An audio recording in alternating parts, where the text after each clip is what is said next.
What is up? Welcome back to the Words from the Nerds podcast. Once again, joined by my lovely co host, Mr. Charles. How are you doing today? Lovely. That's an interesting way to bring me in. Thanks. I'm doing fantastic, man. It's a little bit later in the week. My fault, chat. My fault. I'm a sleepy little boy. I was on the little snooze time yesterday, and so it would have been out either by last night or today. But now you're getting it either today or tomorrow. So it's my fault. That's It's his fault, basically, that we're yeah. not on time, Uh, like we said we'd be. okay, and now if he keeps going, I'm gonna say it's his fault. We're just gonna flip it around. But I'm fantastic. It was another glory. I mean, actually, I was gonna say this. I mean, it was a glorious episode, but this one has just gone down as so controversial, For no reason. for absolutely no reason. Yes, it's for a lot of this week. It's been sort of a dumpster fire. It's getting review bombs on IMDb. It's getting trash talked on TikTok. All the comments you see on TikTok are all like, "Yeah, I fully agree. I fully agree. Like this, it was just needless. It was pointless, and it was so forced." Like, bro, get a life, man. I just, I don't know. So, I mean, not to say that there's not like valid points against the episode, and I actually am going to talk about a few um, in this podcast, but it, a lot of them are a lot of the comments. That's what I'll leave it at. A lot of the comments are definitely um, more homophobic leaning. So, Oh, yeah. which is unfortunate. Very unfortunate because it's literally ripped from the game. I mean, there are a Yep. lot of changes, a ton of changes that we'll definitely talk about, but for the most part, it's all ripped from the game. Everyone wants to talk about this was forced or woke or whatever. It's like, bro, this is straight from the game. And just wait. Like, just wait, bro. Y'all are Dude, gonna they get don't even even. more pressed. Oh God, that's gonna be crazy, bro. And so it's just a lot of unnecessary hate. But the good news is they are all in the minority because this was one of the most beautiful stories, hour of television that I think I have ever witnessed. And I, for one, loved it. I cried multiple times. I thought it was very, very well done.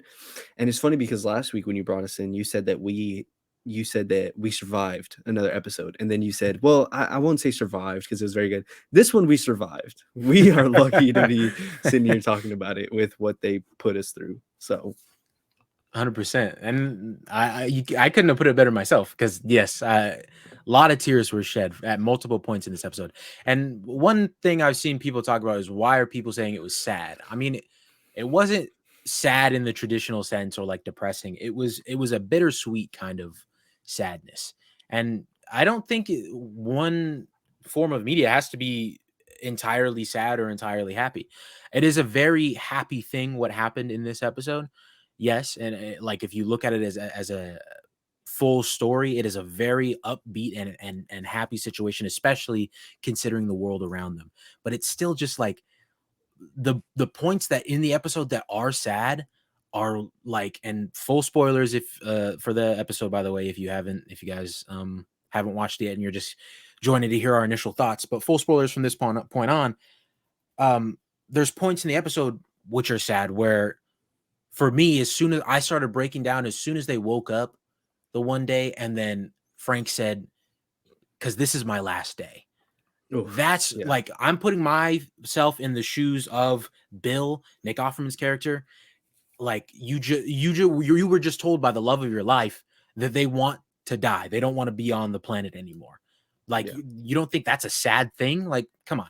And obviously overall, their relationship very happy. It was a happy way. They got to end it on their own terms, and they died in each other's arms. Great, it's happy stuff. But you'd be lying to yourself if there wasn't sad moments within it as well. I just want to say that because I've seen a lot of people talking about why are people saying it's sad? Why are people crying? There are definitely sad moments. You're lying to yourself if you say otherwise. Oh yeah. Um there are a ton of sad moments, but yeah, like you said, I mean, this was I think even Neil Druckmann or Craig Mason, one of them, somebody said that, oh, this was the happy episode. Like this was supposed to be the happy one, like the good feeling one. And it really was. And that's why I use the word beautiful. And when I say I'm broken, it's more of just like a it's more of just like a right here, man. They got me right here. Um, because you need something like this. And that's another thing about like the whole filler episode aspect of it.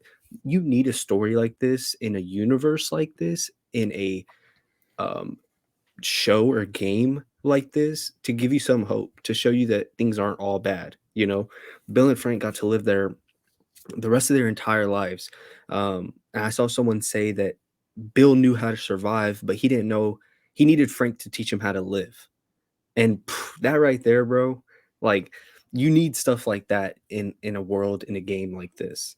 And so, not only that, it sets up a lot of really, really, really effing important stuff, dude. That Yeah. we can't get into right now because it happens at the end of the game. I mean, we'll get into it later, but it sets up a lot.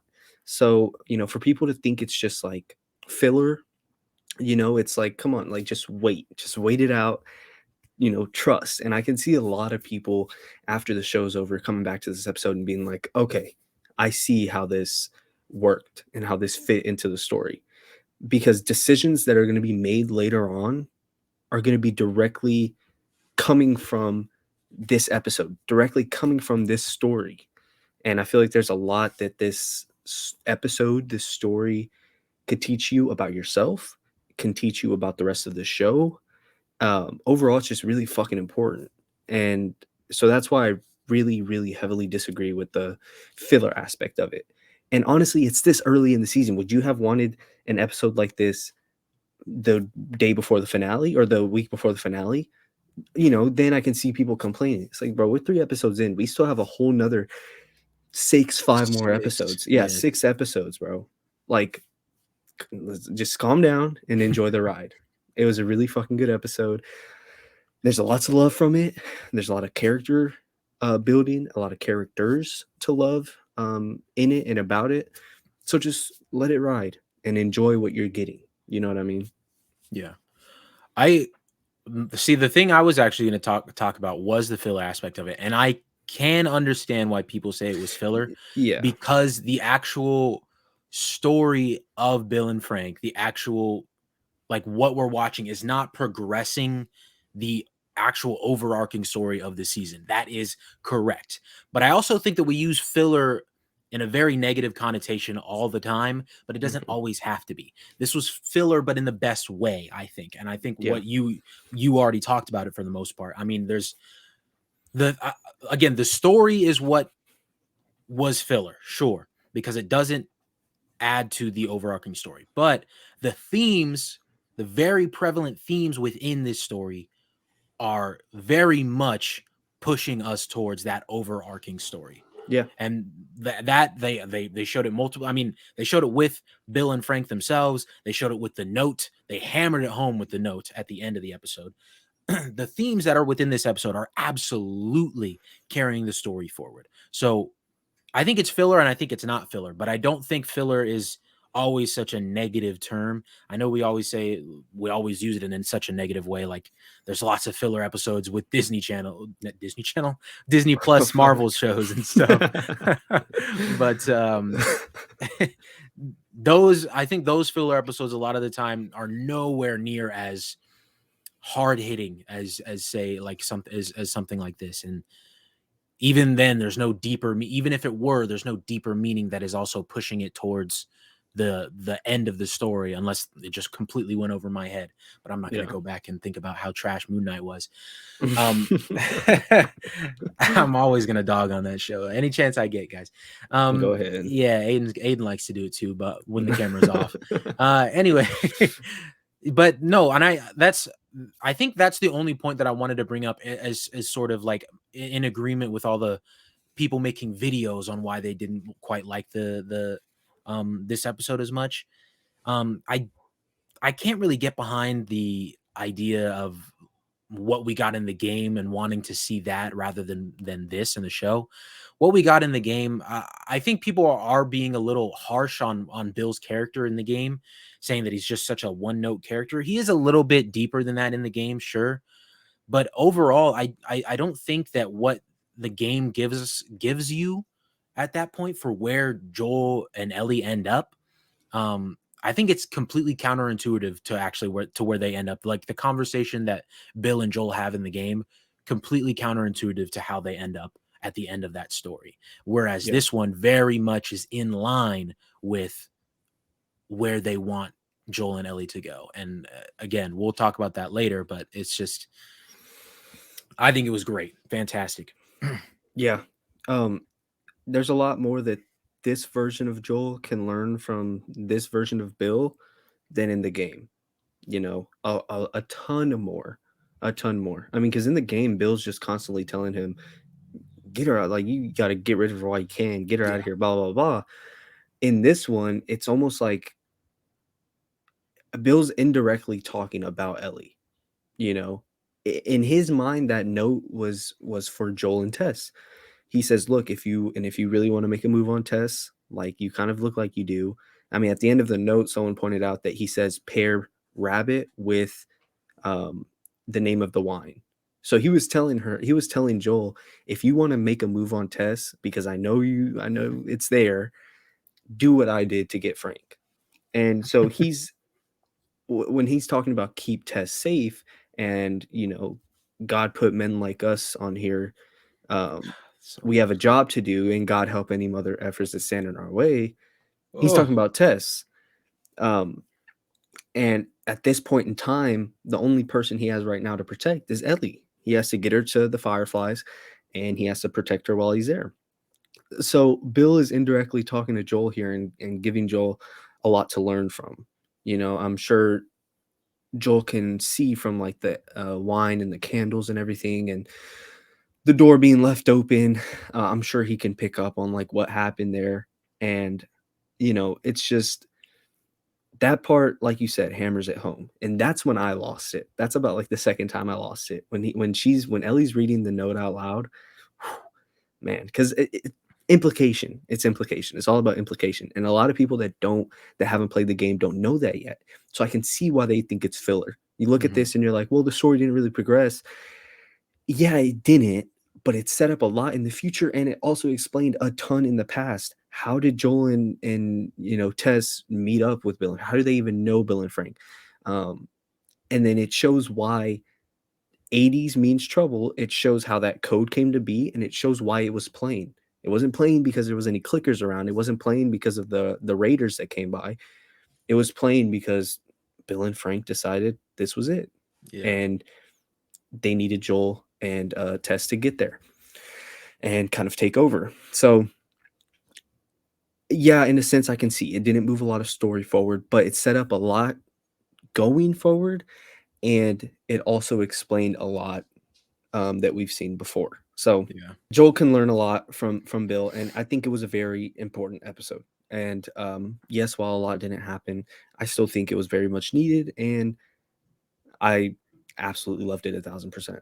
Yeah.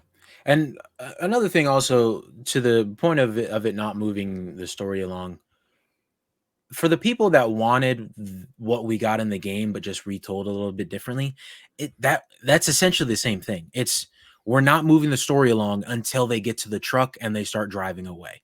That Mhm. is moving the story along. Other anything else that happens in that town is just central to that town. It wouldn't have been moving the story forward any more than this episode did. So, I mean, it would have been filler across the board anyway. So, Yeah. just besides, I guess, if we had seen a bloater, maybe that is, I guess, technically moving the story forward a slight bit. But I'm glad that they're saving that. I wonder what they're saving it for, because it looks like in the trailer. Also, really a sidetrack moment. I know you saw that they took "Take on Me" out of the trailer for some reason. Yeah, man. Don't know why they Why? did that. Why? Like that just seems so strange. Like I I mean, don't. it really has me thinking, dude. Are they saving it maybe for the second trailer, like for the second Yeah. game? Like maybe did they want to throw that in there to like? like, oh, fans will know what this is about, and then just in case we don't get greenlit for second season, we'll throw this in the first trailer, and then like, oh, we're getting greenlit. All right, well, let's take it out. We'll throw that in the second. I don't. But then again, it's like you It was reusing it. good. Like, Yeah, yeah, it fit. I haven't yeah, rewatched it actually to see what me they either. changed it with or anything, but yeah, I'm really confused about that. It Yeah. kind of has me scared. I don't know why. It just like kind of because that was my favorite part in the trailer. I mean, you see my trailer reaction, bro. Like I was tearing up at that part because like it just means so much to like like we're getting the I'm sidetracking too, but like we're getting the origin story of Joel and Ellie, but you're playing Take on Me, something that we don't like. If you're not playing the game, you're not going to know the implications of until like far, far down the line. Yeah. But like for those people that do know, it's like, I felt like it was like because I loved that part in the second game. It's one of my favorite parts. And so when they played it in the trailer, I felt like it was like made for me. I was like, "Oh, That's dude." true. That's And true. so like for them to take it out, it's like, what's he cooking? Oh, oh my god. But anyway, in the trailer, the bloater is surrounded by a bunch of other infected running as well. So I'm thinking of other moments in the game in which you encounter a bloater, and they usually are with other infected, but I just don't see them carrying those moments that I'm thinking of over into the show. Like it's very. We'll talk about it at the end, but I just don't see them translating that entirely. I don't know. We'll have to see how it goes.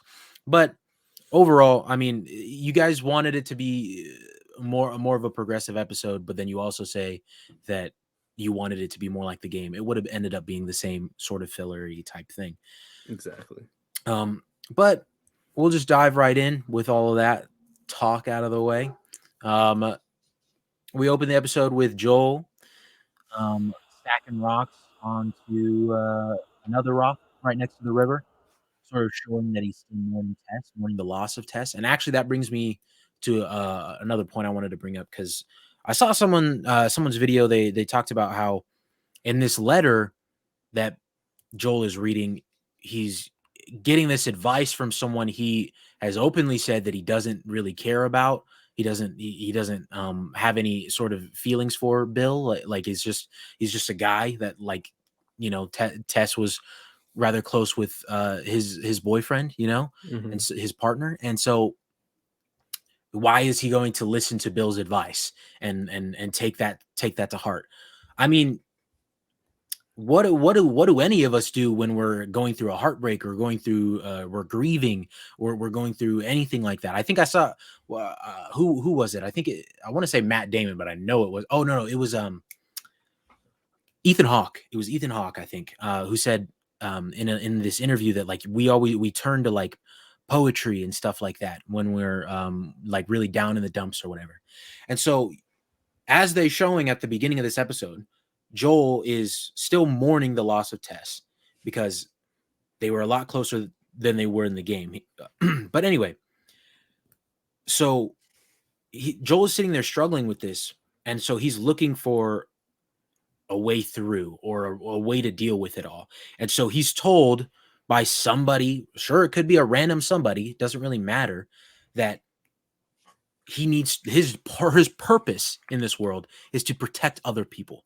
And Joel realizes, and I can't remember if they said this either at the end of the looking back at the episode with Neil and Craig, or if they said it in the podcast, but Joel has failed at protecting people twice Yeah. now. He failed with his daughter Sarah, and now he's failed with Tess.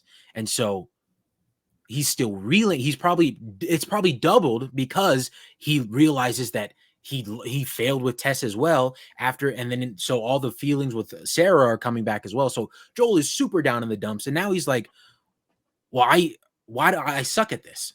And I want to be good at it." And so now, like, well, of course why would he not? Like, it's like, so I'm rambling. I know. I'm sorry, but you can listen to the words of some random person on the internet, but you find them inspiring. You can listen Hmm. to the random words of some, I don't know, TikTok famous running guy that always says some inspirational quote every morning or something like Yeah. that. And it can still hit you deep. So it doesn't really matter if you know the person or not. It's about your feelings in the moment and how you plan to take them.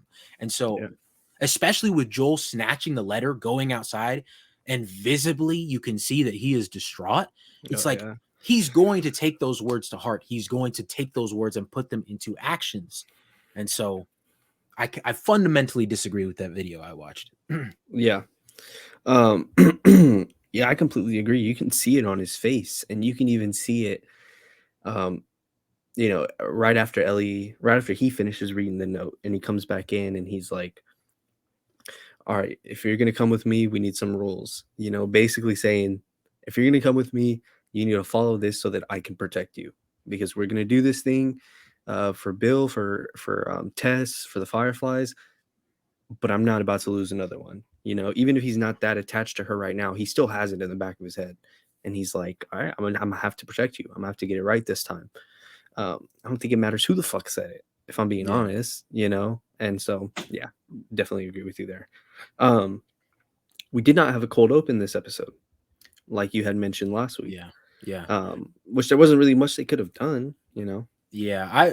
My theory was that it was going to be Bill and his life, a little bit of life before the outbreak. And I kind of like it though. I like that they're not doing this formulaic opening each episode pre-outbreak kind of thing. Yeah, Like when we started this episode and it was immediately the intro, I was like, "Oh, we right off the bat with this one, okay." yeah, Um, but I was happy to be wrong. I was wrong in so many ways because I thought the scene of them at dinner, I thought they were going to be at a restaurant because I thought I saw like people walking around in the background in the trailer and whatnot. But no, it was just Bill is a damn good cook and yeah, he's making it work inside the house and I love that.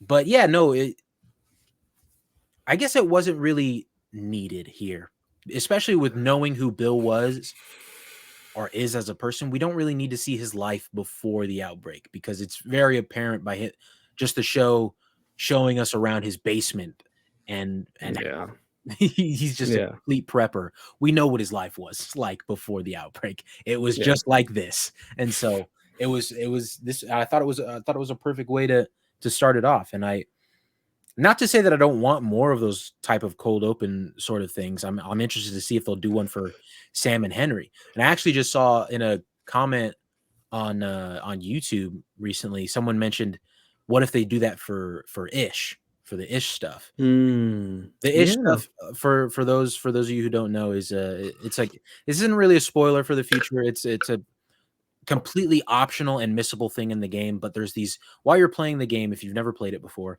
you can walk around and pick up these notes you find in the environment. And Ish is a character that like washes up on shore and starts writing these notes and leaves them everywhere about what he's got going on in his life at the moment. And as you're walking around this area, you can find all the notes that he left and you can read them in sequential order and find out what life was like during the apocalypse for him and how he found this other group and they banded together, that kind of thing. And so I've been speculating for a little while that they might um, include Ish's story into the show somehow. But I think it was, didn't you just send something that said that they didn't have time to fit it in or something? something like that. Yeah.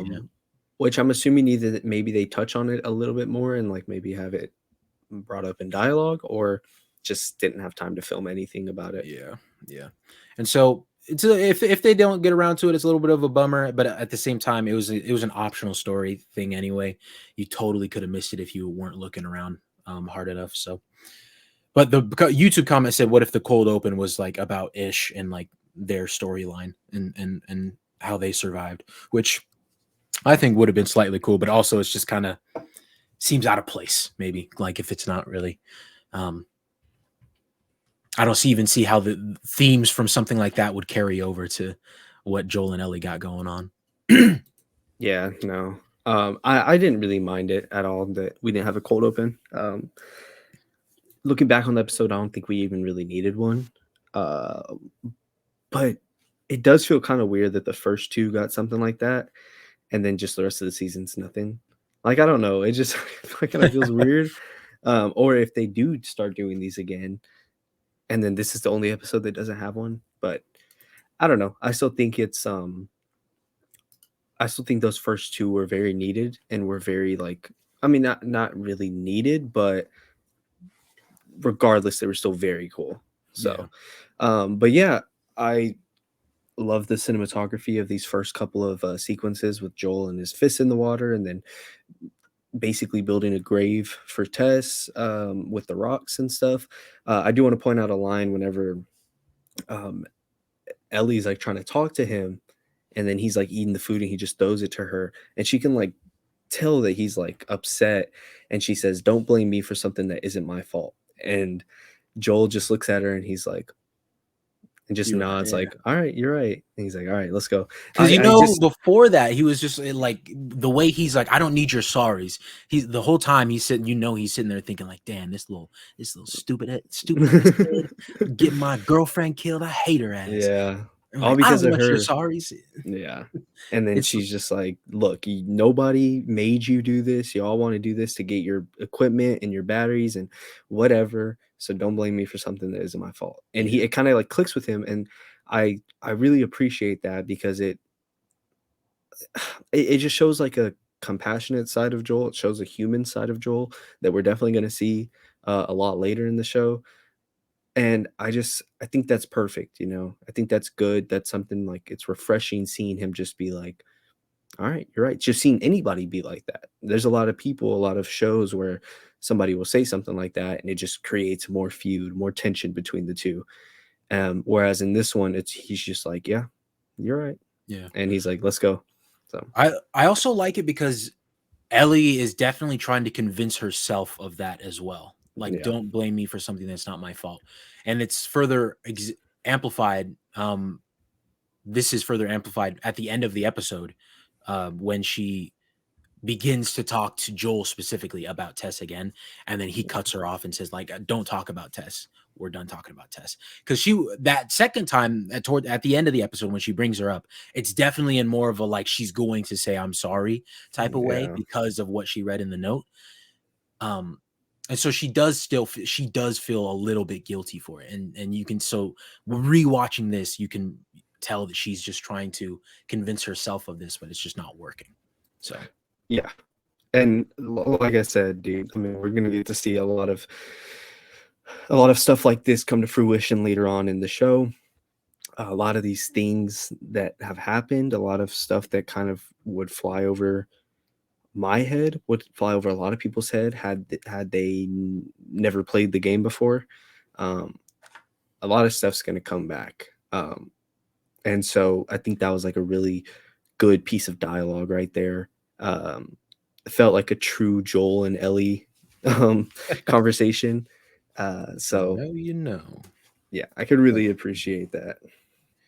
Um, but I also after this part, I love this whole beginning section. Really, I do think if you think in the grand scheme of the episode, it kind of just feels a bit slower than the rest of it with Bill and Frank.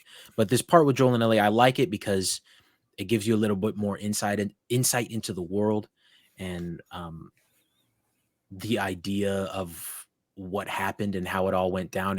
If you don't have those clear answers in your head, it gives you those answers. And I don't know if this is what Craig Mazin was alluding to after episode 1, I believe in the podcast for it. He said keen-eyed viewers, if you paid attention to the way the outbreak happened and how people got infected and whatnot, you'll be rewarded later on. And that conversation that Ellie is asking Joel, like how this all happened, and Joel talks about it was in the food, and he specifically mentions pancake mix, Yeah. and so that was perfect stuff, perfect stuff. And also I just love the glee that Ellie has, like, dude, you got to fly in the sky, and you're complaining. And Yeah. I mean, I guess you put it into perspective, sure, like that's kind of cool. It's Yeah. scary sometimes when you're up in there shaking, but it's whatever. Yeah, there's another moment later on, and I'm trying to see exactly Oh, he she says, "Oh wow, this is like a spaceship." And he's like, "No, it's like a piece of shit Chevy S10."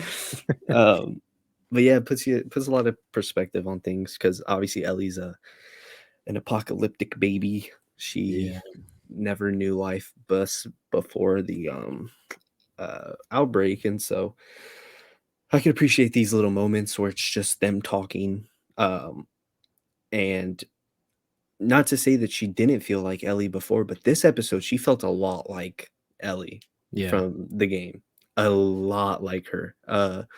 Especially like her little like facial movements and the facial acting in this episode was, oh my god, like top tier, dude. Like we just talked about Pedro Pascal just kind of nodding in agreement when she says, "Don't blame me for something that isn't my fault." Um, but like after that moment, I was just looking at it right now. After that moment, she kind of expects him to like rebuttal, but then when he doesn't and he just nods, she's kind of taken aback too. And she's like, "Oh, okay, like yeah, yeah, damn right." But Damn right, I shut um your ass up. exactly. No, but there's obviously everything with Bill and Frank. I mean that their facial acting was amazing as well. I could talk like that could be a whole nother episode, everything in that sequence. But Truly, then truly. there's also a spot at the end of the episode where you can tell Ellie kind of knows how affected Joel is by everything with Tess. So when he tells her, and this is something different from the game. I mean, this conversation is ripped straight from the game. He said, "We don't talk about Tess ever. Matter of fact, we can just keep our histories to ourselves." Oh, It's like, oh. dude, I was getting so giddy. But there's a moment where like he's talking and she's just like nodding, like, "Okay, okay." And uh, he says, "You get me?" And in the game, Ellie says, "Sure." But in here, she like Ellie replies quick and she says, "Yes." Like, yes, like, and there's moments like that where like you can kind of tell the whole tone is shifted. Ellie just had to witness Tess die. They just arrived to Bill and Frank's and she sees that Bill and Frank are dead and that um that and everything that's in that letter. And so the tone is a lot different from the Yeah. game and from the show, and you can tell by the way she acts, by the way Bella Ramsey is acting that scene out. And so I could appreciate stuff like that as well. Also, I want to just real quick. I love how Joel just like as soon as he walks back to Ellie after she finds the note in the house, he's like, "So they're dead." All right, man. Come on, dog. A little bit Uh, sad about it. Come on now. Um, I know, oh, right? yeah. Also leading into a little bit later in this, I also love the addition of the arcade machine because that's something that was in as Yes. well. I love that it was Mortal Kombat, like adds some like, real world stuff to it. But overall, the not overall, but the arcade machine moment is in Bill's town in that part of the game, and that's a totally missable thing. Like you don't have to walk in there and interact with it, but it's just I think it also perfectly sets up a later episode. Not get diving into spoilers. For those of you who don't know, it touches on what you're going to see a little bit later in an episode with Ellie. So look Yep. forward to that. But then diving a little bit more deep into this, I'm actually super excited to talk about this part. Mhm. As someone who loves part two, and I know you love part two as well, Yep. I really like what they're doing with Ellie's character here. It almost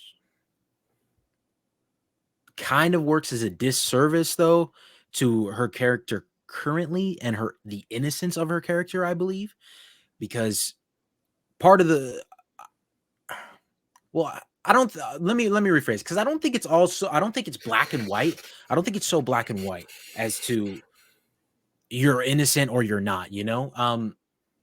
I think she has some very, violent tendencies, and that came out a little bit in this episode. Like she's taunting this infected and playing with it, slowly cutting it Oh, open and then yeah. stabbing it.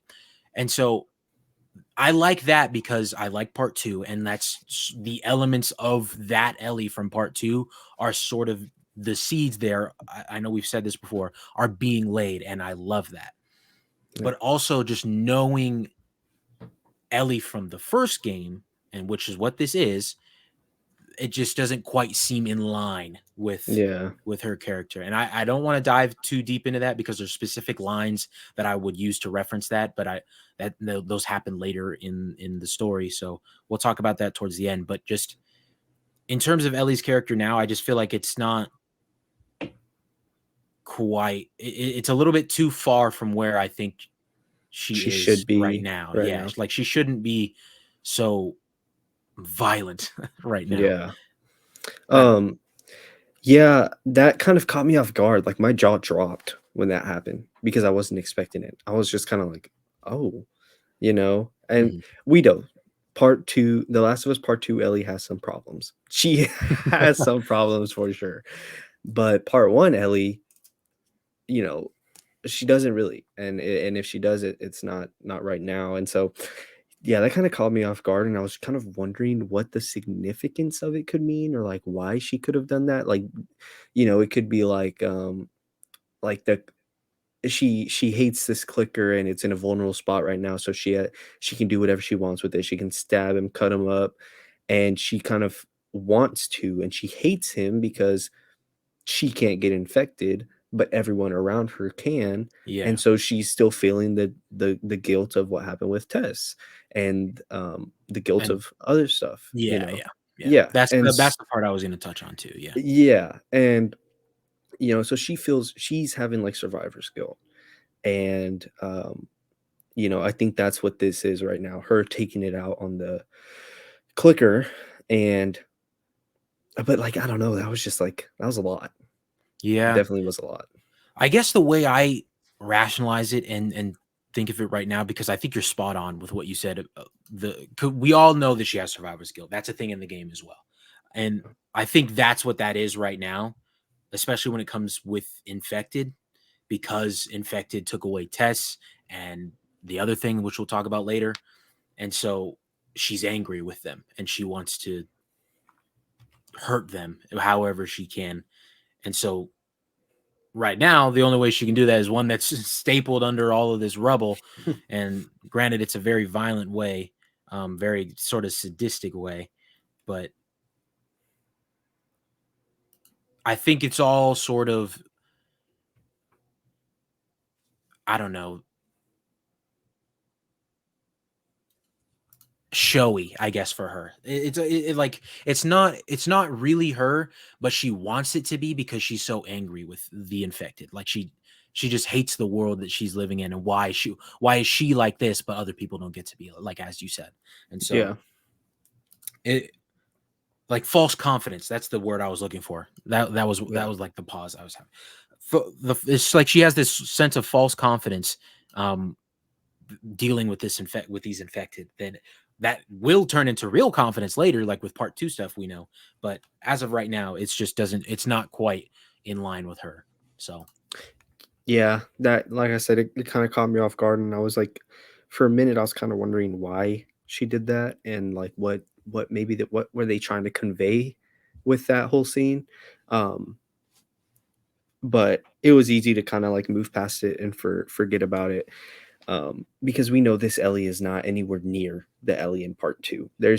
She's just not built like that yet, and so I was kind of able to look past it because I'm like, "Alright, she's not that far along." Who knows why they did this, but you know, I'm sure they have reasoning for it. And as yeah, we can see, they are not scared to change up from the game, which now kind of has me prepped for the rest of the season. Because before this, we were just like, all right, yeah, we know everything that happens in the first episode. We're going to get Sarah, we're going to get them leaving the QZ and going on their way. And the next episode, we're like, okay, we're going to get Tess, and then we're going to get the whole like, Tess infected scene. We're going to get to see a clicker, and then boom, they're going to Bill and Frank's. And this scene, it's like, all right, we're gonna see Bill and Ellie go at it and hate each other for a little bit, possibly see a bloater. If not, then we're gonna move on. And then we stop and just get the saddest fucking story of all time that breaks everyone's hearts. And so, yeah, that was something I wanted to bring up about how like now we're all in the dark because we don't yeah, know, and so it's kind of a fun place to be, you know, because it's not like next episode we're just gonna follow the next events of the game, meet some hunters, and just go step by step. And we already see that with like the character that they're pushing out in all of the stills and trailers, some new character that isn't from the game, the leader of the hunters. And so Yeah. we're already starting to see that they're adding some stuff in there. So, but anyways, yeah, I just wanted to bring that up. Yeah. So from that point, we go on to the Bill and Frank story, slowly starting. I love at the beginning, that was textbook Frank. That was Frank from the game. I was watching that. I had a gigantic smile on my face. Just watching him slowly prep and set up Oh, all these Bill. traps. Yeah, Bill. Yep. Oh, you said Frank. Oh, did I? Oh, Yeah, that was that's what I was like. textbook. That was But yeah, textbook yeah, yeah, it Bill. was. Excuse me. Um, just walking around setting up all these traps and watch watching the trap go off and kill an infected just while eating his food. He's like, never get tired of that. That was awesome. It was awesome, awesome, awesome. But when he meets Frank, I really love the whole way that scene plays out. Like he comes out, cocks a shotgun, and then Frank's like, I'm not infected. And he's like, are you armed? No. Why'd you take so long to answer? He's like, I was gonna lie. I was gonna make up a lie, but I couldn't come up with one. It was so Yeah, good, man. It was like such a great early setup. Um, dude. Real you go. real quick, because I wanna talk about like this is. I feel like Bill just lived out every man's dream of an apocalypse happening. He figures out he's safe and he's like, all right, let's go. Hooks up a boat, fills up his tanks of gas, goes to Home Depot, just gets to work, bro. Like The he has Home been Depot thing, bro.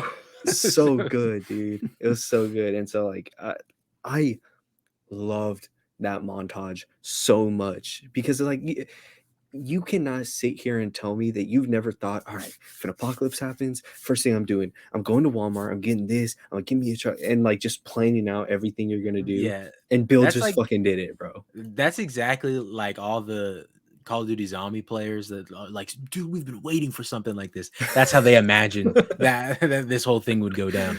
But Exactly.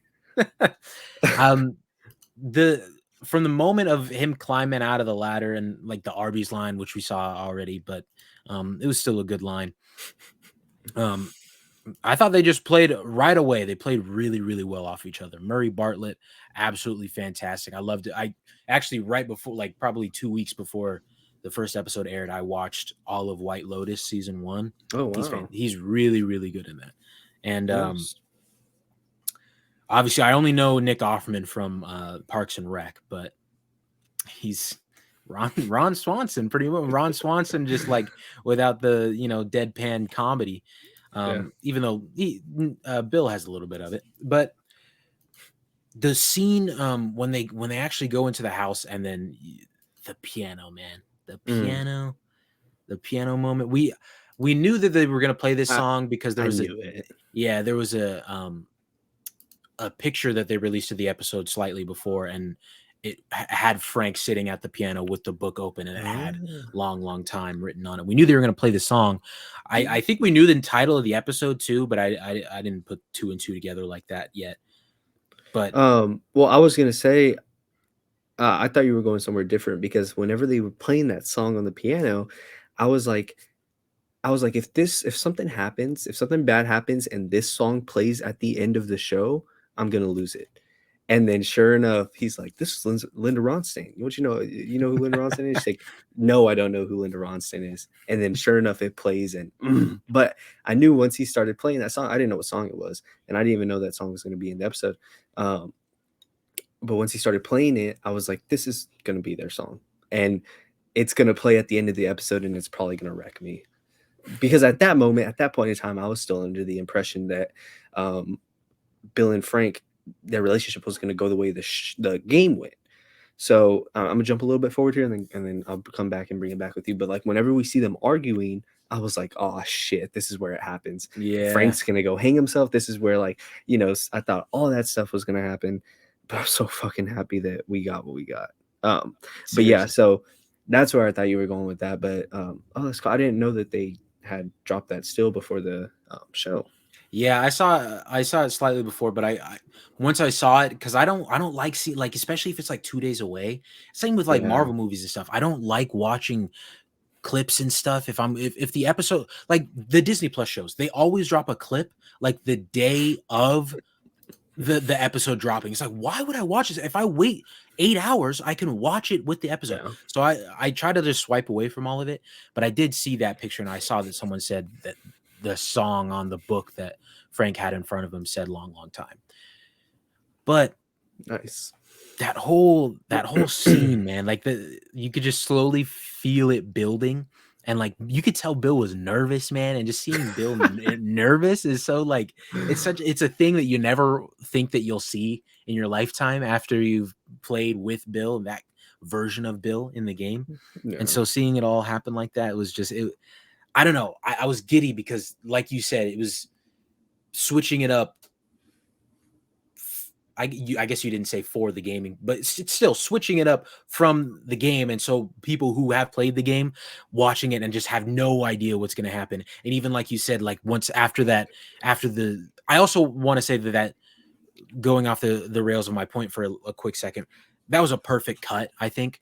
Right as they're about to like embrace each other and like and fully like for the first time, it cuts and then they start arguing. Like that's just like I loved it, that dude. was so good, man. Like, um, but I think to the point that you brought up, they play that perfectly. Like with mixing a little bit of the and it goes back to the first episode as well. I keep detracting. I'm sorry, but they play with what you expect. Like with the car, you think it's going to hit the car in episode 1. It doesn't happen. It ends up being a plane. With this, they're playing out this love story, and you think that they're going off the rails for a second, but then they bring you back with this fight, and the fight that they're having is exactly what the stuff that Frank wrote in the letter in the game, and you're like, oh, this is what's going to set Frank over the edge, and then they don't do that. It's Yeah. absolutely beautiful for people who have played the game, and that's what I mean, and even for people who haven't, it's still beautiful for people who haven't. But just for those who have played the game, it's just there's that much more stuff to look forward to and pay attention to, and I love that. Yeah. Um, yeah, that jump cut of Frank legit telling Bill, um, I forget what he says. You see, He basically says, I'm not a whore. yeah, And I'm yeah. not so So if I do this, I'm staying for a couple more days. and he's like, "All right." And then that couple more days turned into 3 years later. And I thought that was so fucking funny and just like well done. And it's so like, oh my god. And it speaks to them too as actors that they can go from playing these shy, timid, like I haven't felt contact in forever. I haven't had a good meal in forever. I haven't heard music played in forever. And now I'm sitting here, I'm making this dude nervous, twist his hair behind his ear while we're at dinner, to this couple that's just like, oh, well, that's and you think the government are Nazis. The government are Nazis. Well, like, yeah, now, but not then. like for them to go from that to that, it's just a testament to how good both of these two are. And that's a huge, I mean, this isn't a hot take at all. That's a huge reason why this works so well. Hmm. It's, because it's one thing to have a couple that has no chemistry at all. You don't feel anything. You're just kind of like, okay, like I can tell these people don't like each other, don't want to act with each other. Let's just get this on. It's another thing having actors bounce off each other as good as they did and adding more of their own style, adding more flavor to their performances. And that's why it works so well. And that's why we get to the end of this episode and we're looking at it through teary eyes. And so I could appreciate these little moments so much. And especially whenever he says, yes, we're gonna have friends. And he's like, we're not gonna have friends. He's like, well, I've been talking to a girl on the radio. He's like, you You what? what? It works so well. You can tell that Bill is kind of just like this closed off, like, no, like we're not doing this. It's just me and you. And Frank Yeah. is like, well, I want to decorate the boutique and I want to decorate the furniture store, or whatever. And we're gonna have friends over. And then him and Tess just hit it off immediately. That's just I could eat this shit up all day, bro.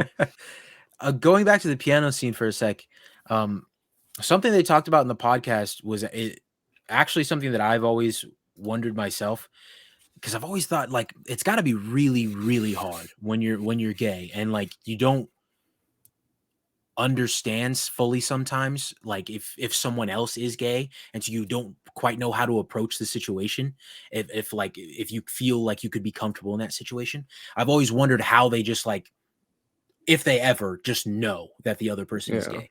And so in the podcast they touched on how Frank kind of knew exactly when, after climbing out of the hole, he sort of had Bill pegged at that moment, just like the way he was looking at him or something.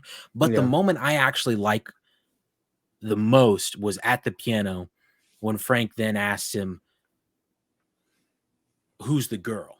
And then Bill's like, "There is no girl." And Frank's like, "I know." And Mm, then, oh, dude, I love that. That was just yeah. like, that was perfect, man. That was so, so good. It's also such a nice touch that Frank's crying at that moment because you're like, why is he crying? But it's like, you gotta think about it, this dude probably hasn't heard of music. He probably hasn't heard of piano being played in like what was this, like months, years after the outbreak. Yeah, that So he was hasn't, 2007. So, yeah, so like 4 years after the outbreak, he hasn't heard any of this stuff. He hasn't heard music being played. He hasn't had a good meal. He hasn't any of this stuff. He hasn't had a human connection um, until this very moment. And I think Bill kind of knows that too. So whenever he sits down at the table and he starts playing with his hair and like moves his hair behind his ears, it's like, you're feeling him, bro. You're feeling him. Don't lie to yourself. And so, moments like that were just, it just hit a little bit different. And, like I said, it added a ton more layers um, to this relationship that none of us really expected to see. Like we knew we'd see some flashbacks, but like, oh, we're gonna see Frank, oh, we're gonna see Bill. And I keep saying, but we just jump an hour later and we're just sitting there bawling. Like this the fucking most beautiful hour of television. This was the best love story since the beginning of Up. Like, like stuff like that. And so yeah, I just shout out to them, dude, for how much they brought to their roles. It's easy to act it out and read words off a script. I don't I say easy, but um, anybody can go in there and just be like, "I love you," reading words off a script. It's a completely different thing to do what these two did. So hats off to them for breaking all of our hearts. yeah, agreed. One another line I also liked, because we see Bill as in like such a position of power, like he's this powerful man that is owning this neighborhood, and then that's immediately flipped on its head when Frank is like, "Go take a shower," and then he just waddles off. He's like, "Yes, sir." But jumping ahead, to like to the to the era when they're having that fight. I also, again, I love it so much just because it's mirroring the note in the game. And I think it was one of our mutuals, Brendan, who actually made a video on this. That this is sort of like the what if version of Bill Yeah, from the yeah, game. And so, and I thought that's completely spot on, because this scene is evidence of that even more so, because this fight is like the exact same thing, like I keep mentioning. And so you imagine that this fight was a fight that they had it once, if not multiple times in the game, but Bill just didn't care. He just didn't listen, and yeah, he continued to try to keep Frank from livening things up in their yeah, little town. And so Frank just couldn't take it anymore, tried to leave, ended up getting bit, and then ended up killing himself because of it. And so I really like the what that way of looking at it, is that it's just this is like the quote unquote good version of Bill, the more open version of Bill. yeah, yeah. I loved that video that Brendan made about this being like a what if version because he's completely right. Like you said, up until that fight, I'm pretty sure all of that stuff happened in the game. Who are we to say? And the bill in the game obviously was a POS, but this bill is more open to um, protecting and keeping Frank around.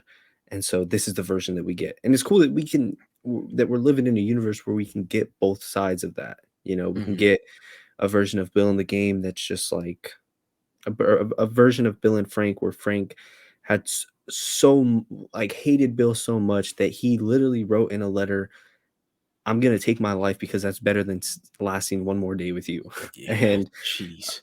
That's to rough. get this compared to that, man, I'm like, bro, it's just it's so nice, and it's also why it has me like really excited for the future. I mean, what else are they gonna do? What else are they gonna change?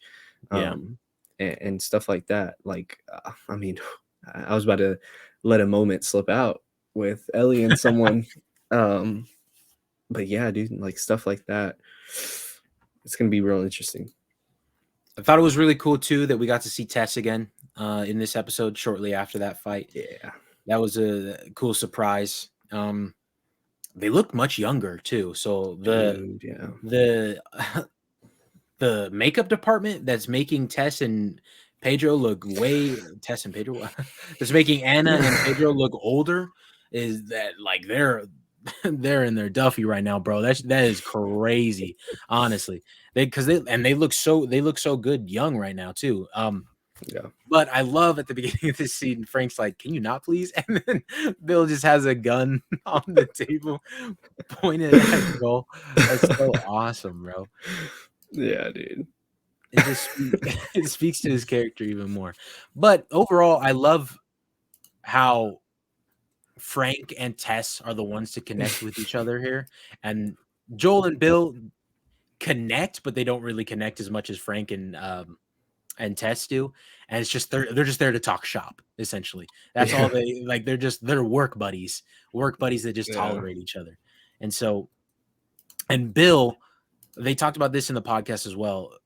The advice that Joel gives, I also love this. I love the way Pedro even delivered this as well. Um, he's just like, that fence, it's got a year on it tops. I can get you Mhm. some real high quality grade copper whopper or whatever. I don't even know what he said. Some that'll last you the rest of your Yeah. lives. And then Bill realizes, like they said this in the podcast, Bill realizes he's right. And then Bill is pissed about that. Bill's pissed that he's right. I love that. It's so awesome. Yeah, there's so much moments right here, and especially, in Bill's letter, which, I absolutely loved, like, the whole first half of it. Oh, we'll talk about it when we get there, but yeah, one of my favorite things is it's so funny how Frank and Tess just hit it off immediately, and Frank's like, "Come inside, come on, come inside," and then, like you said, Joel and Bill are just out there just kinda like, "So what's up?" He's like, "Get your gun out of my face," and he's like, puts it down.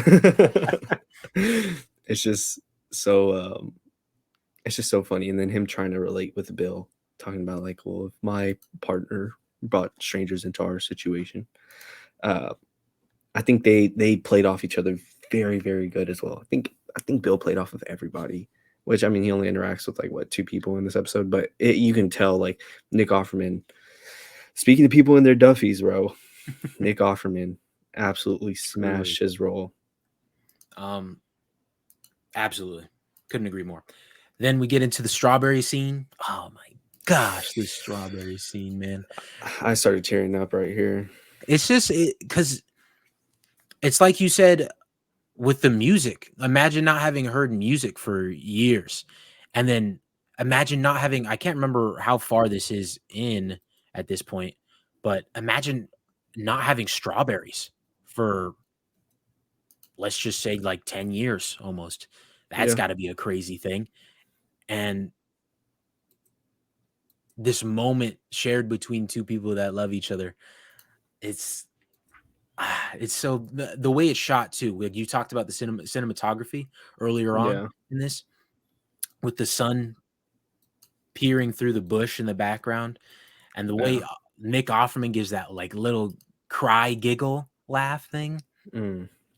So, if you keep watching a little bit, I mean, first off, yes, bro, absolutely beautiful scene. I started tearing up so much when they ate it and just started laughing. But if you're watching it right now, there's a moment afterwards where Nick Offerman grabs his arm, Bill grabs Frank's arm, and Frank goes up and grabs it really fast. Well, apparently, um, the actor that plays Frank is very ticklish, and Nick Offerman was trying to get him to fold right there by tickling him, and What? he holds it together. Yeah, if you watch it, I don't know how true that is, but I saw somebody on Twitter said they were like, when you realize that um, he's very ticklish, and Nick was trying to get him to break right there, and you can see a couple times where he like stops him from from doing it. That's so cool. I didn't even know Did you that. see it? I is it right? Wait, right before he's talking about, "I'm sorry, I'm getting older faster than you." Right before that. So I would Okay, say I do see it then. Yeah, he like reaches around and it's like he grabs his hand to make him stop reaching. he grabs it like immediately. You're talking about when he puts his arm. It's like around 46:30. 46:30. Okay, hold on, I'm almost there. I also love that line though. I have to say, Oh my "I'm god, sorry, I'm getting bro. older than you. Getting older faster than you." He's like older means you're still Oh, here. okay, I You see see that. it? Yeah, okay. Isn't that funny, bro? If that's true, that's hilarious. And then I think he does it again, and he like moves to where he pushes his arm away. But yeah, I thought that scene was very funny. But yeah, dude, and before that also, when he's like, "Yeah, I traded test one of your guns for some seeds." And he's like, "What gun?" He's like, he just starts laughing. He's like, "A Oh, small one." a But small yeah, one. dude, that line got me, bro. And then Is it also I was never afraid before you showed up. Dude, perfect, man.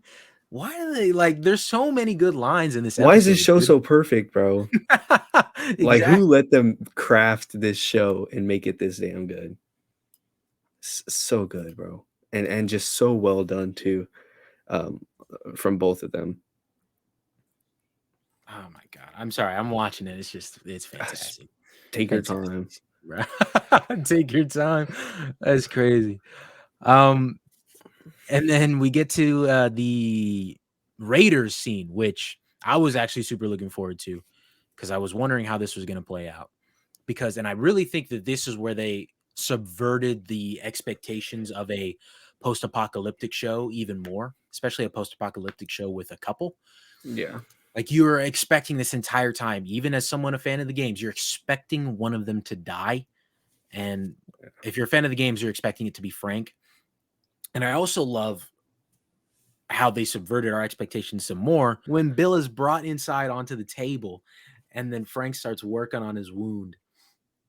Um, and Bill starts talking about all these different things he wants Frank to do. I left you these notes. I left you these supplies. Call Joel. He'll help you out. He'll take care of you. It's like for a moment there, I'm sitting there believing like, wow, they're going to kill Bill Bill, instead of yeah. Frank here. That's crazy. And then the way they cut that right after that, it's like, dude, these cuts are great cuts in this episode. Editing, spectacular editing. Whoever the Yeah. editor is deserves all the praise. But Oh yeah. the way they cut that on Bill bleeding out to someone in a wheelchair, one of them in a wheelchair from afar, and you can't quite tell right away, but you can at the same time, like because Yeah. it has like a little bit of a smaller build, and so then you're like, oh my god, what happened? And so spectacular stuff. I thought it was absolutely great, but subverts the expectation because you think one of them is going to die. Like that's what happens if you're in love in the zombie apocalypse. Somebody's gonna die, Yeah. but die or disappear. Um, but they don't do that this entire episode until they both end up dying at the end. Or get turned. It's Yeah, always something. You either turn, you die, or something, tragic, you disappear, something bad happens to you. In a relationship, in an apocalypse story, someone either turns, tests, someone either dies, or like Sarah, or something else happens. yeah. And so yeah, continue. No, yeah, and that's my point. They get to live out their life, and that's why it's a happy thing, and that's what Neil and Craig were talking about. Like, this is a happy thing. It is absolutely, Hmm. um, but there's still sadness deep within it. Like just the fact that they even have to die at all. I don't know. Yeah. Everybody dies, I know, but it's just still finding out that news is still a saddening thing. But I already talked about that. And I mean, it's even more sad with the news of Annie, who played Tess in the video game, passing away the same day that this came out to cancer. Um, Yeah. exactly like Frank. It was just kind of like you're just kind of hit with that, like, oh man, this is like a real world thing as well. Annie Wershing, if I'm pronouncing that right, but I will yeah, it say, hits even harder. to cut you off real quick, in the podcast, they actually talked about the illness that Frank got. It wasn't cancer, I guess. It Oh, was, really? yeah. They didn't explicitly say which one it was, but they said it was either um, ALS or Oh, um, another degenerative muscle disease. I can't remember the name of it, but oh. yeah, it was a degenerative muscle disease. It wasn't cancer. So See, and I was wondering why they didn't say anything about it. Like, I was wondering why he was just like we knew he was sick, but they never mention a specific illness. They never like they say just anything about it. they just said like it wasn't even curable before the apocalypse is what Frank said. Yeah, and so that's why I was like, okay, it's cancer. Yeah, I That's because I huh. definitely thought that too. I definitely thought that too. I mean, either way, R.I.P. Annie Wershing. 100%. That was the day of the episode too. That And that that's that still, too, man, like, that adds on with it also. Um, and so, I mean, yeah, everything with Frank and his illness, subverting expectations, bro. Subverting expectations. Half of me was expecting Joel and Ellie to show up and Frank to be there instead of Bill. Um, after everything with the Raiders, which is also like a funny line where she says, "Or she's like, well, are these guys nice?" And he's like, Frank is. No, definitely not Bill. I just thought that was so good. And then just like looking back on it, you're like, oh yeah, I can see why he said that, why he would say something like that. Um, but yeah, I mean, for something like this happen in Apocalypse, I mean, it truly is best ending, bro. It's yeah, your best ending. You either die old, or y'all both go out the way y'all want to, not on anyone else's terms. Um, and so that's why it is a very happy episode. yeah, Um, it just leaves you broken a little bit. yeah. Everything that happens at the end. There's a hole. There's a hole in your heart after Oh that, man. yeah. Um, One more thing about the Raider scene. Someone mentioned, and I actually kind of agree with this. Um, why is Bill just out in the middle of the street shooting at these guys? Like At that point, does Bill not give a fuck, bro. Bill the master planner guy is just his big plan for fighting people off was to stand out in the open and just pop shots off. Like that's kind of a bit ridiculous, but I can suspend my disbelief. It's not anything that I was upset by. Also, I wanted to someone in an interview, no, sorry, not an interview, but someone else's podcast, they I didn't even catch this. When Frank is running out to Bill, the way the camera is on him, it's kind of like a third person action game. Like Nice. it's following him and you're watching him run. It's like I didn't even notice that. Like that's so true. That's super super cool. Dude. Yeah, no, let me see. Let me go pull it up right now. As soon as he picks up the gun in the house, All right, let's see. um, Let's see. Yeah, and he even does like the little crouch and open door too. yeah, the camera's like following behind us. Like, put a controller in my hand. I'm playing as Frank right now. Well, Crazy. speaking of that, I'm sure you saw that they were thinking of like the game opening the show on a window and having people interact with the episode and press like play like the first two games opening on a window and press play to start, press That's play to actually a super cool continue. idea that they had. Yeah, dude. Yeah. I mean, it probably it's a little gimmicky and it probably would have got old like towards the end of the season, but it's still a Yeah. super cool idea and it shows how it's tied to the game. And so I wonder why it didn't work out though, because I don't know. I thought I saw them say something. I think they might have even said something exactly like what you just said, where it just felt kind of too like, for lack of a better gimmicky. Yeah, word, gimmicky. Yeah, yeah, but yeah. I'm not sure. I can't remember. Yeah, I can see why it might be like too many buttons to click because like you press that to start it, then you have to skip the previously on, then you have to some people skip the intro, it's like Yeah. there's lots of skipping. So or lots of button presses.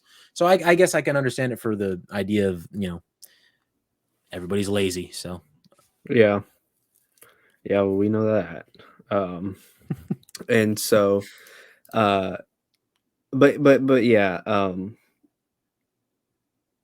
this really did. I saw someone mention this on Twitter, but it really did feel like basically an hour long episode of um, the couple from Up, and yeah, to wake up and see Frank talk about how it took him most of the night to even be able to get up in his wheelchair and just lay the news on Bill and just say, "No, this is my last day, and this is what I want." And that line, dude, he's like, "Do you love me?" He's like, "Yes." He's like, "Then love me the way I want you to." dude, oh my god, there's so many lines in this episode, dude. It's so good. It's so Yeah, so bro. good. I love the third time I cried was the montage of them like going throughout the final day. And Ooh, the score that was playing in that moment, I yeah, found the name of it and I've heard it before, but I genuinely cannot remember what other project I heard it on. But I just love it. It's so somber and it's perfectly bittersweet, like for this sort of setting and sort of theme that they're going for here. But yeah, that whole montage was absolutely fantastic. And I was already crying when Frank said it was his last. He wanted it to be his last day, and then I cried. I was crying real hard when they were down on the couch, talking about then love me the way I want you to. That what like you said, dude. There was just so much here, man.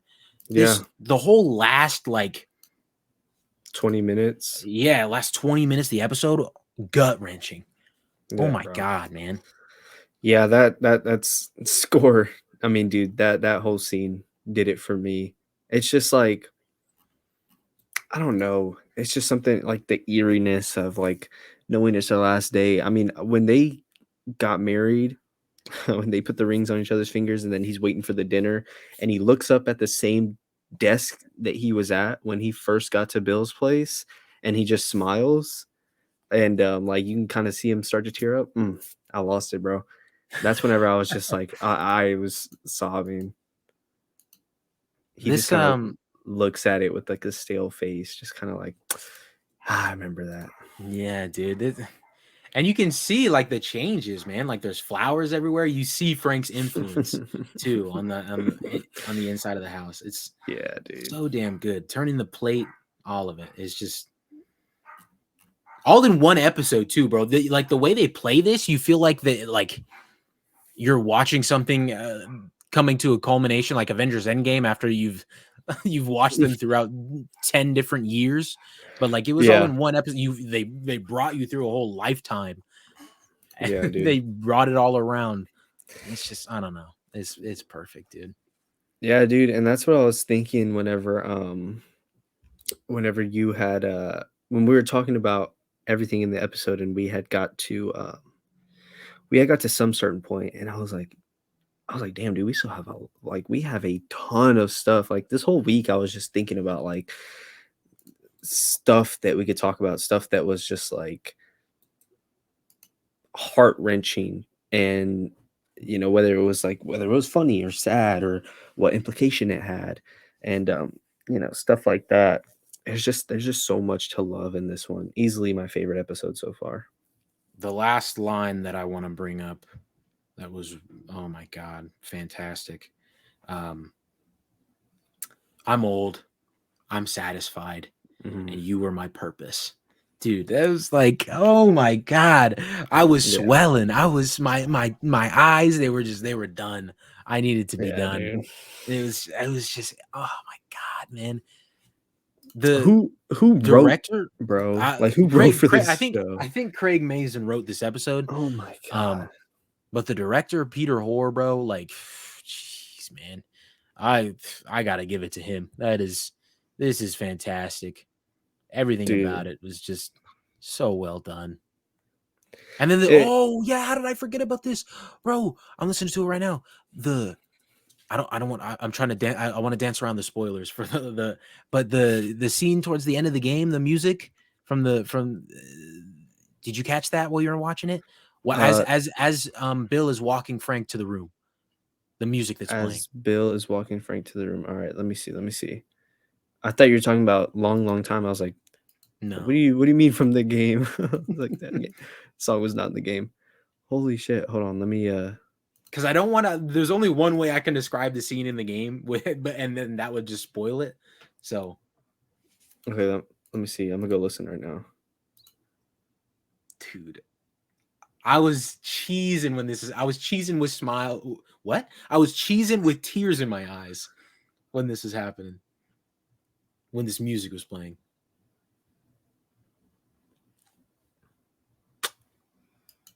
I'm not picking up on it. Tell me and I'll cut it out Wait, for no, the spoilers. okay. The draft scene. The draft scene. That's the music from the draft scene when he's You're The watching the part. draft? The draft. Giraffe. That, Oh, the giraffe scene. yeah, the draft scene.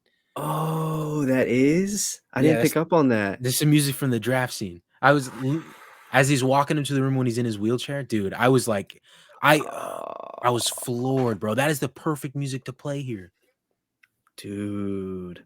I didn't catch that. Wow. Oh my Does that god, bro. mean they're gonna use it again later, dude? I don't know. That's a good point. That's a good point. I don't know. Oh, dude, that's crazy. I didn't even notice that. Wow, what a use of music, bro. I mean, like both like mm, both times it's used, people are on their way to death, To die. essentially. Yeah. Yeah. Or they're being taken by a loved one to their deathbed. Damn, that is like a really good use of that song right there. Damn. I didn't even catch that. I didn't even pick up on that. Holy shit. No, yeah, I was happy about it, but I was just like how can they do this right now? I'm crying, bro. Like you can't give me this right Damn. now. Damn, dude. Oh, that's so good. That's so good. Something else since we're at the end of it now, since they've passed on. And we already talked about the note up and down the street. When they actually change clothes, the shirt that Bill changes into, granted, yeah, that's from the game. It's like the classic one from the game. We get it, sure. I actually don't quite think it's from the game. Like because the game one didn't have any like red lines in it or anything like that. But Yeah. the thing I was going to talk about is that that's the shirt that Frank wears earlier in the episode, and I did not notice that. That is so cool to me, Yeah. It just which hits makes so much sense because harder. like he took their clothes, but it's just Yeah. that that's exactly the shirt that we saw Frank wearing earlier. So Oh man. Well, he probably can't fit in anything that Bill has. Like everything would fit him too big. Frank's more of a guy his size. I do love how Bill's letter says to whomever, but probably Joel. And like it has like some humor in there. He's like, I'm assuming you're alive if you're reading or I'm assuming you're Joel if you're reading this or whatever, yeah, because you weren't burned alive or whatever from my traps. the way Bella Ramsey delivered that was great. That Well, was I'm sure fantastic. she's never read that sequence of letters, and she's just like, because she doesn't know that people, maybe she does. It's only 2000 or it's 2003. Maybe she has heard he before or he, but the way she reads it is just kind of funny. She's like, Yeah. so She's good. like, what's wrong with this guy? She looks up at Joel. But But I the mean, line I can't. Fine, bro. You go. Jeez, everything's about you. no, I was gonna say, you can see how much it affects Ellie too, bro. Like, I mean, she doesn't even know these people, but you can just kind of see. And I talked about it earlier, like, everything on her facial acting um, whenever she's reading the letter out loud, and like she kind of like she's not making any jokes or like, trying to be funny. She's just kind of like yeah, they're dead. And like Joel even calls out to her. He's like, Ellie. And he looks and she's like, it's a note from Bill. And she just kind of like slows everything down and she's just kind of like very cautious now. And oh my god, I would love to get a scene like from the game where she says, "Look, I just wanted to say I'm sorry about Tess. That's it. I won't bring it up again." And he tells her, he's like, "Don't worry about me, kiddo." I just really hope we get something like that because I always like that moment because it's like, Joel obviously told her, "Hey, we're not bringing up Tess again," and you can just see how much it's eating at Ellie, which is why I say like, she feels guilty, she feels responsible. Um, but you can just see how much it's picking at her to where she's like, I know you said, I just want to say I'm sorry about Tess. There, I won't bring it up again. I just need to say that. And then he's just like, and you could tell he knows that she kind of feels guilty. So instead of being like, what did I tell you? He's just like, don't worry about me. Basically saying you're good. Because we all know Joel doesn't like to say thank you or come straight out and say anything at all, Yeah. like sentimental. So, but yeah. But I can't remember if you talked about this scene off camera or not, but when she refers to the car as a spaceship, that was Oh, for is those it? of you who played the game. Yeah. Oh, hit right here.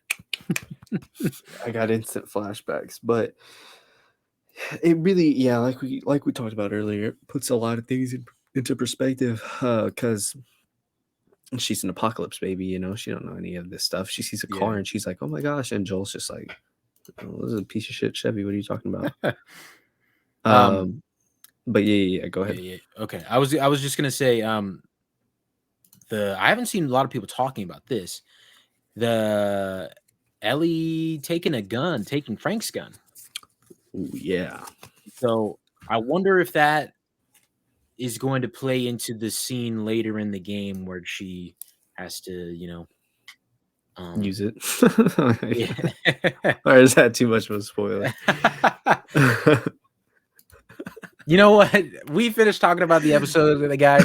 Thank you so much for those of you who have sat and listened to our non-future spoiler section of the episode. We appreciate you guys. Seriously, thank you. um, um, YouTube. I'm about to drop a Knock at the Cabin review. I don't know when Yes. that'll come out, but if you want to hear my amateur movie opinions, movie reviews, go ahead and check that out. Aiden H Talks, link in the bio. If not, that's cool. Just stay here and chill with us and listen to us talk about The Last of Us. Oh God.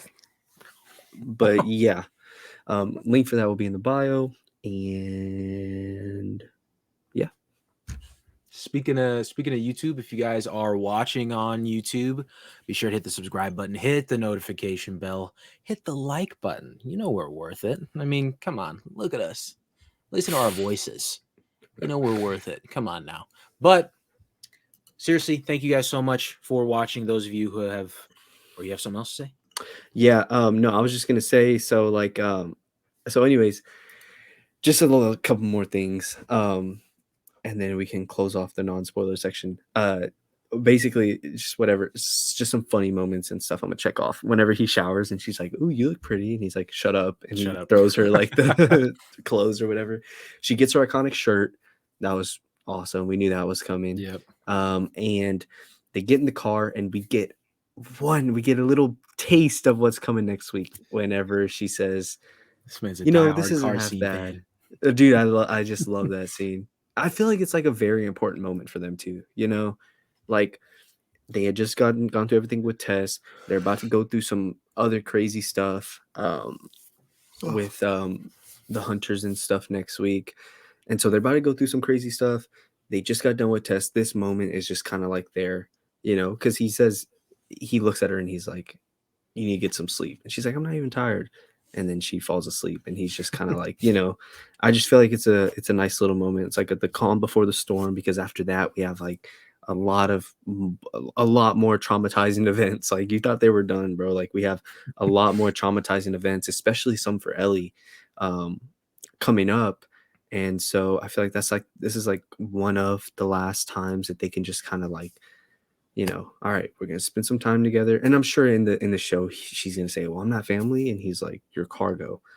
I think that moment's pretty much coming up, guaranteed next week. Yeah. But I mean, in the game at least, it's kind of like a just like a nice little calm before the storm moment.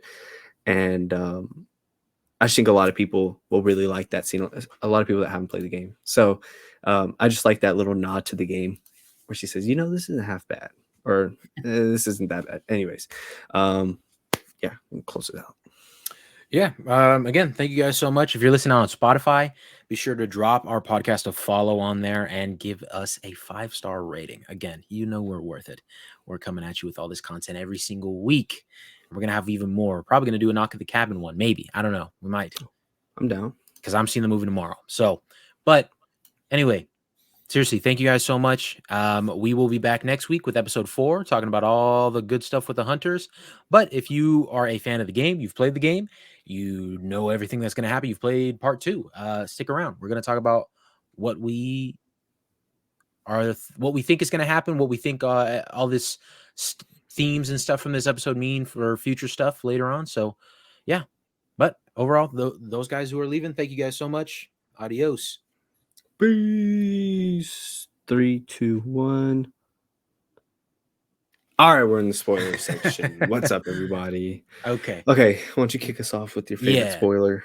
The gun thing I wanted to talk about was I wonder if that's the gun she's going to use, because when they're in the hotel in Pittsburgh in the game where she Yeah, saves Joel, granted in the game she just picks up Joel's gun and shoots the guy, and so yeah. that's why I'm wondering if this is, because they made it a point of to show us that she hit a gun, and so I feel Yeah. like it's going to be somewhat important later on in some degree.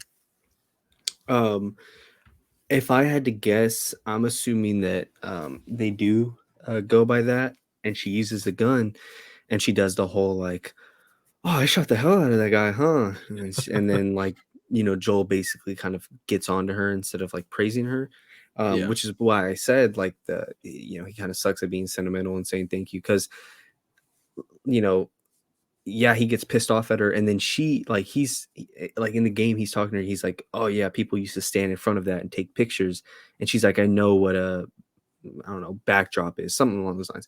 She's like, "I know what a backdrop is," and he's like, "All right." He's like, you got something What's you want to going on?" say? Yeah, Yeah, he's like, "What's going on with you? You got something you want to say?" She's like, "No."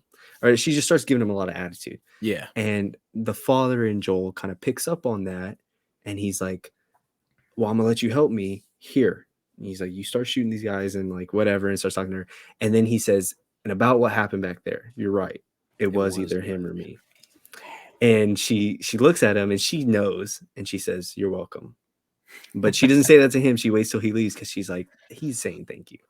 And then Yeah, after that, he says, "Why don't you use something a little more your size?" I'm assuming instead of it being Joel's gun, it's going to be this gun. He's going to get pissed because he's like, "Why do you have this gun? Like, why'd you take it from Bill and Frank's?" Like, I'm pissed. They're going to run into some more hunters, and after everything happens with them, he's going to give her a gun. However, or he's going to let her keep the gun in this case. However, based on what happened this episode, we're kind of just shooting in the dark now because we have no idea. Like, didn't they change it to Kansas City yeah, now? They changed it from Pittsburgh to Kansas City. So they're already doing that. They're already introducing the leader of the hunters for some reason. I'm assuming they're probably going to be a yeah, lot more important than they were in the game. And so, yeah, we can't we can't be too sure from here on yeah. out It's a after super this episode. interesting, yeah, super interesting change. I wonder how it's gonna all work out with, especially with the leader of the hunters. I can't wait to see like that whole thing, because there's never a designated leader that you see of the hunters in the game, and so it's. I mean, I like it. I like that they're changing things up. I can't wait to see where they go with this character. And as we mentioned, or I don't know if I mentioned it while we were recording, but um, the actor who originally played Tommy in the game is going to make his appearance in this week's coming episode. And so I don't know if he's going to have a big role, though. I think he's just going to play a hunter, and he might have like a couple speaking lines, but either way, super excited to see him. Uh, Yeah. One thing I wanted to touch on though, for those of you who might be confused about what I meant earlier on with the themes carrying on from this episode to the end of the of Joel and Ellie's journey from this season, um, just the theme of love and the theme of protecting the ones you love, and how Joel is tired of failing at that. And so Uh, when we get to the end, when Joel is faced with the decision to let Ellie die for a cure or kill every motherfucker who stands in his way, yeah, he chooses to kill every motherfucker who stands in his way. yeah, quite And literally. so, and that's why I think this works much better than Bill's conversation to him in the game. Because Bill's conversation to him in the game is just having people is only good for one thing, getting you killed. So you need to let go of this girl right now. And so the entire time, Bill is telling him to leave Ellie. Don't worry about her. Worry about yourself. But by the end of the game, Joel doesn't do that anyway. Joel loves Ellie and takes Ellie in as his own. And so it just seems like a needless conversation. You could say, I guess, that Joel looks at how Bill is acting at that point in that scenario. He's like, I don't want to be like Bill. And so he tries to be different. But arguably that doesn't make any sense, because if he looks at Bill and has that realization right there, as soon as he gets to Pittsburgh, he's still cold to Ellie, like we just talked about. How they get to Pittsburgh, he's still cold to Ellie. He's like, I told you to hang back. You need to do what I say, Yeah, and all that type of stuff. So I feel like this works, and this again goes with the theming of so far. A lot of the stuff they're doing better than the game did it with fleshing out these stories and these characters. And so yeah, I think this is going to work a lot better for Joel and his characterization in in this story than yeah, the whole Bill thing did in the game. So yeah. In the game, Joel kind of like, I mean, which I could be wrong. But it seems like he just kind of like develops that relationship with Ellie, like himself. There's not really too much there pushing the whole like I need to protect her with my life, besides the fact that Tess and Sarah have died. yeah, In the show, it's quite literally Bill telling him, "Hey, look, we're here for this job, and it's protecting the people we love." And before the outbreak, I used to be happy when the outbreak happened. I hated everybody, but I was wrong because there was one person worth saving. And you can see that. I texted you immediately after the show. I said you can see that resonating with Joel, and it's going to make his decision later in the season. At the end of the season, it's going to make that decision feel even more warranted, rewarded. I don't know. He yeah, I get basically, what you're what saying. happens here is directly going to affect what he does at the end of the show. And that's why I love it so much. And that's why I tell people this isn't a filler episode. Like this Mm-hmm. this is not like in some certain ways, yes. In the way that I'm taking it as setting up the biggest moment in the entire season, Yeah, that's that is important. Like this is important. This moment right here, Bill's letter is going to stick with Joel forever. And especially after everything happens with David's crew, when we get to that part, and David dang. gets a hold of Ellie and almost kills her and almost chops her up, and Joel sits there and holds her and he says, "Oh, baby girl." And then how Ellie's affected after that. Damn. Then he knows, like, okay, I need to protect her. And I wouldn't even be surprised if Joel kind of thinks back to that letter. Or I mean, they don't have to show it at all, but I mean, I wouldn't be surprised if they did, just to kind of remind people, hey, that wasn't filler. That was for a reason. And so that was the main reason why I really, really like this episode, because um, it's setting up moments like that are quite literally the most important moments in the entire game, in the Yeah, entire two games. I couldn't agree more. That's exactly why I love this episode so much. And well, I mean, on top of that, like like I've said multiple times, I'm a sucker for a good love story, and this was a fantastic love story. They give us the entire run of the love story, rather than, because that's one of the things like in rom coms that I always like don't like it. The ending is so ambiguous and like, oh, they go on to live happy lives, but this, it gives us the entire arc and watching them how it ends and everything like Yeah. that. So absolutely stellar stuff. Yeah. Um, but I don't think I have anything else to mention. Um, Um, I will say, do you think next week we get the infamous scene of Joel slicing that hunter, shoving that piece of glass into that hunter's neck, and then going beating the shit out of that other one that was like beating up on Ellie? I mean, we already see that the like he's not hurt scene. Oh, we're definitely he's getting that hurt. next Yeah. week. And I was kind of wondering if we were.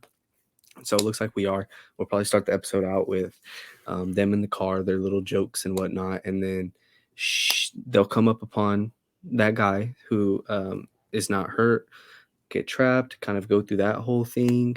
And then I really don't know where they go from there because after that they just spend the majority of the next like chunk of time just walking through Pittsburgh, right? Yeah, you fight a bunch of different groups of hunters, like there's a Yeah, bunch of different stealth missions and whatnot. and then you Uh, come up on Henry and Henry Sam. Sam of it, but towards the end of it, yeah. And then you come across the truck right before you come Yeah, across and Henry. we know the truck is going to be in from the trailers, um, which is interesting because it's like, well, they're bringing that leader of the hunters in. How is that going to fit in? You know, because we Mhm. already like if we're going based off the game, we already have the whole story planned out, the whole episode planned out. You know, we start car scene, hunter scene, Henry and Sam, and the next episode we can start Henry and Sam, and then do everything there. But now you throw in this leader of the hunters that's a new character that they're throwing in for a reason. It's like, okay, now are we going to cut most of this off and put it here? I don't know. So Yeah. it'll be interesting to see what they do with that and how they work around all of that. Yeah, I because I'm wondering if we'll even see any infected this episode too, because I know the hunters kind of have the city locked down, but I'd be interested to see how other people interact with infected, because so far we've seen how Joel and Tess and Ellie handle that situation. I'd love to see how other people handle it. I know we're gonna get the car crash scene. There were a couple of set photos that leaked of like the truck having crashed into a convenience store and whatnot. So Oh, uh, nice. we might, and I, because I made a video about that way back when, and that was like it, and it still gets likes like today. Very weird, Oh, very wow. strange. But um, I feel like because they talked about how the show isn't going to be um as violent as the game, and so, but at the same time, as saying that, I feel like it's like you mentioned, like it's an iconic thing that happens in the game. It's like a cutscene. It's not even like a Yeah. you can't, you have to do that sort of thing. Like you have to fight that guy off, shove his neck in Yeah. the glass, and then go curb stomp the other guy. So Yeah. I could see them doing one, maybe not both, but Yeah. I don't know. Like I want to see both. Just seeing Pedro do that, that'd be so awesome, bro. That'd That'd be be so so sick, sick. bro. I'm ready to see him like start going crazy. Like we've only seen it episode 1 Yeah, and that just was with him it. punching the Uh, guy. yeah, we have stuff to see. I mean, this episode we're gonna get a lot of action. It seems like I'm watching the trailer right now. I wonder if I can like if I share my screen, if it's just gonna be dark. It's just gonna be black, right? Yeah. Um. Oh wait, I can Oh. see. Oh wow. Did they change that? Well, I probably well, I can do it right because It's it's a on teaser. YouTube. Yeah, yeah. It's a teaser Yeah, thing. I was about to say, oh wow, and then I was like, wait. So let's see, let's go here. And if you're on audio, I'm literally just playing Yeah. the teaser trailer that was released for this week, so we can look at it and talk about it. So yeah, we have the get help, like the little he needs help scene. Are we gonna stop and help him? But then there's some other stuff here that maybe you can help me out with. I mean, obviously this is just like hunter's loot and stuff, right? Yeah. And then some more right here. Uh, there is this though, which again, it just looks like apartments. Or I think this is the hospital scene, bro. do you? I was just about to I say, think or this is do the you think this hospital is a scene. hospital? I I think mean, this is the oh, well, I hospital. mean, he does have the a longer gun. Well, I think he they show him having it in this trailer. This just The looks like a AR. hospital to me. This is wild. Okay, this stuff wasn't in the teaser trailer. I So, think this is the weeks ahead but trailer that came out after episode 1. oh, okay. well, but this was in the this was at the end of the HBO Max show, so they are stopping and sleeping somewhere that's not in the car, and then there is a another scene where it looks like maybe they're with Henry and Sam. It's where Joel tells her, um, I'll just exit that right now. The leader of the hunters says, "Where is he?" And then Joel tells Ellie, "We're gonna get through this," and she says, "I know." And they're in a room. It's kind of an apartment. I don't know if you can go if you're watching it right now. Yeah, I'm watching. Um, Yeah. I don't know what that could be because then he opens the door like he's about to kick some ass, and I don't know what it could be. I was wondering if you had any ideas. Don't look at the state map. Please help. No, he ain't even hurt. Crash. Truck. Looking in the. Has to stop. I don't think she's talking. I don't think the leader's talking to Joel or anybody that we know. Yeah, but she's definitely asking for someone. Yeah. Where is he? This has gone too far. It has to stop. It sounds like that's who's talking to her. But I don't know who that would be. But Joel is clearly beating the shit out of somebody. He Yeah, fucking hits him with the butt of his gun. but I'm wondering, is that the hospital also? Because there are some green walls, the same I guess walls that's. that. Oh yeah, they do look similar. The walls do look similar to that scene you were just talking about. Yeah. But he's wearing a jacket in that scene though. In this scene where he's hitting the guy with the butt of the gun, Oh, okay. and the other scene he's just wearing a button down shirt. Interesting. Well, I guess we'll have to wait. Obviously, you have to wait and see how next week pans out. Um, Ah, man, I'm excited now.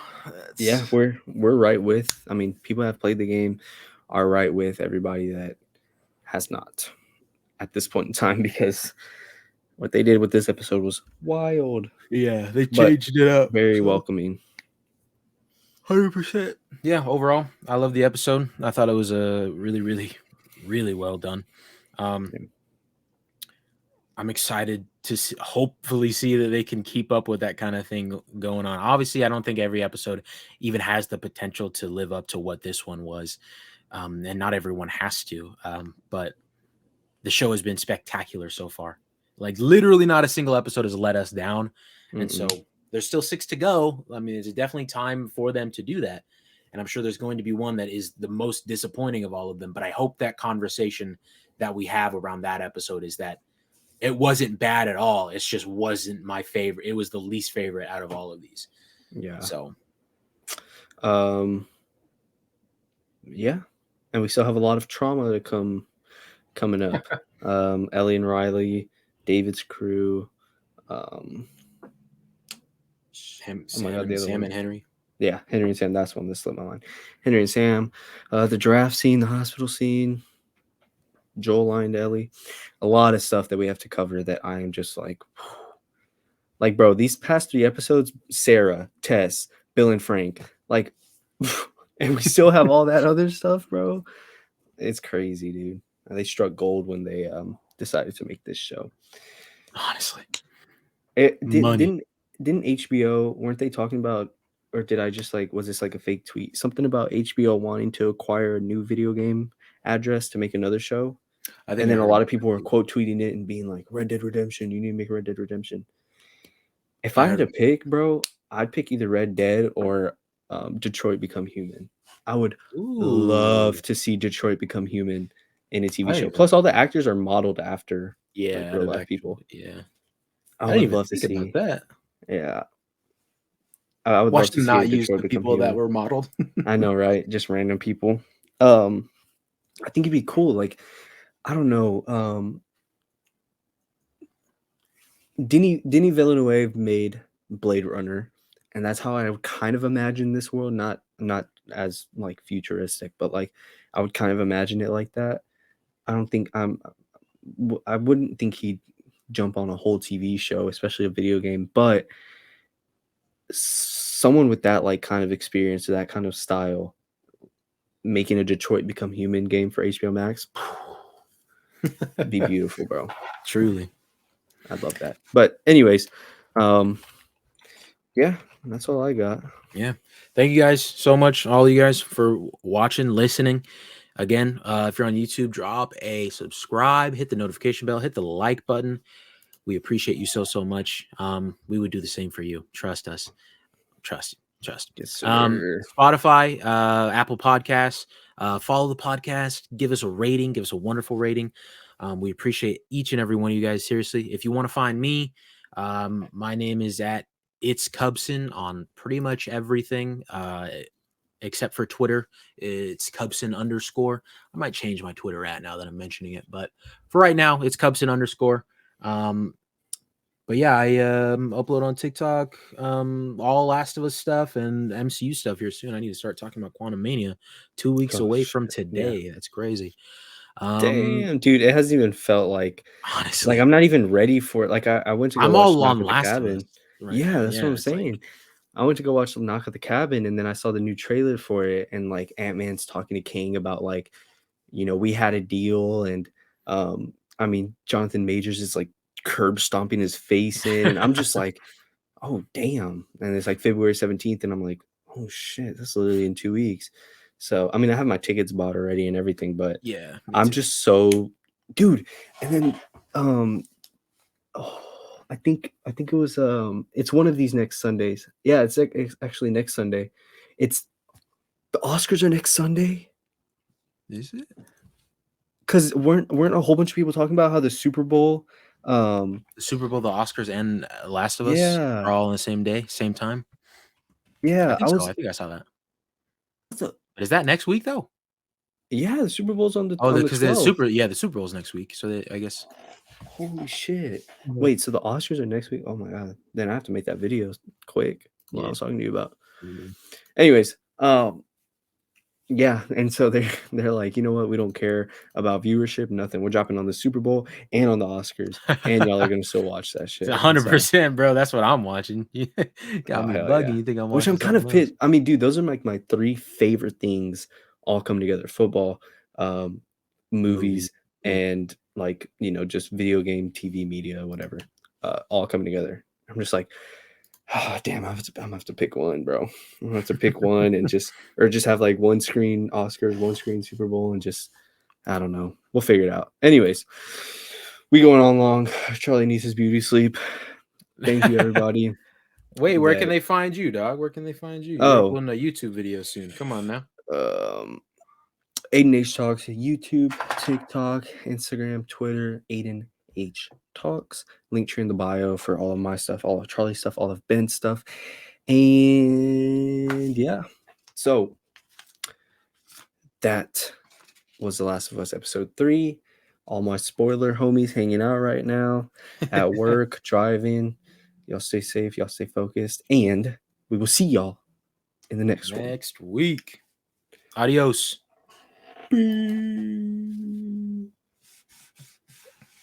What's this man doing?